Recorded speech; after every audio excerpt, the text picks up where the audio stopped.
It was, by any measure, a remarkable year. Student protests broke out throughout the West, in Europe, in France, in Britain, in Germany, in Italy, in the United States, in Latin America. What did they have in common? Well, the student movement is difficult to interpret in many ways, but maybe one important theme that they had in common was an attack on the promise of capitalism itself. The idea that material prosperity is enough. This had been the assumption of their parents' generation. In Europe, the people who had set about the difficult task of rebuilding Europe after the destruction had worked very hard to create a new economy, and they measured their success in terms of what they had accomplished in this domain. The fact that they now had refrigerators, the fact that they had cars, the fact that European society seemed to have made a new transition into a modern era. For the younger generation in the 1960s, however, this seemed like a kind of unimaginative or unsatisfying vision of a future. They looked around them and they saw a society that was still marked by injustice. They saw, students in Western Europe saw the presence of American troops in Germany, and they were aware that American troops were also being used in Vietnam. Sometimes this generational struggle could take on particular forms in different countries. German students in 1968 were incensed when they discovered the participation of their parents' generation in the crimes of Nazism. That many of the most respected figures in the German establishment and industry had continued to work during the Nazi period, and there was an argument here. Konrad Adenauer, the first chancellor of the independent West Germany, had somebody on his staff who had helped pen the Nuremberg laws in the 1930s, the laws which defined Jews as non-citizens under the Reich.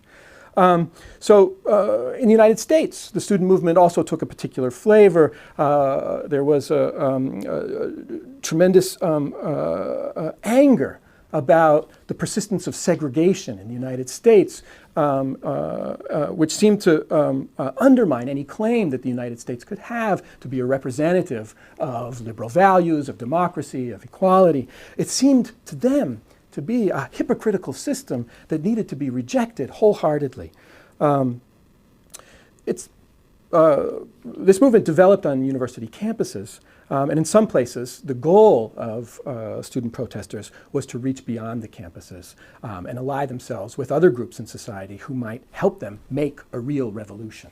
In Paris, in May 1968, it looked briefly for a moment that this might happen. But it didn't.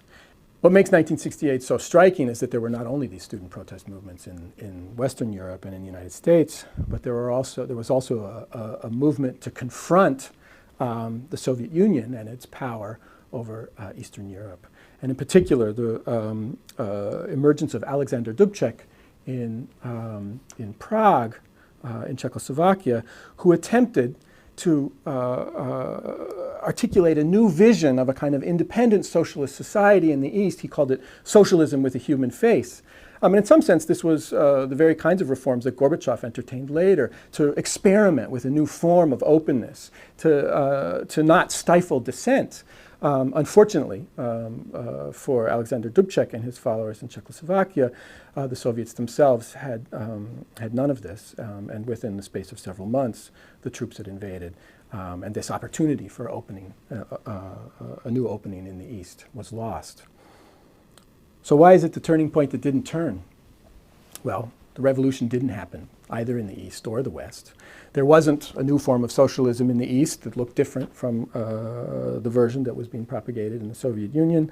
And the movement to create some kind of new society that would reject the consumerism of the West also trickled out, and I suppose the greatest indication of this is that the posture of rebelliousness itself becomes a commodity in the 1970s and the 1980s. Rock and roll culture, even somebody like Bruce Springsteen's Born to Run, he capitalizes on this image of the rebel, but it becomes part of the way that you sell records that later is, death metal bands in the 1980s are propagating some of the same postures of critique, but it's been incorporated into a consumer society.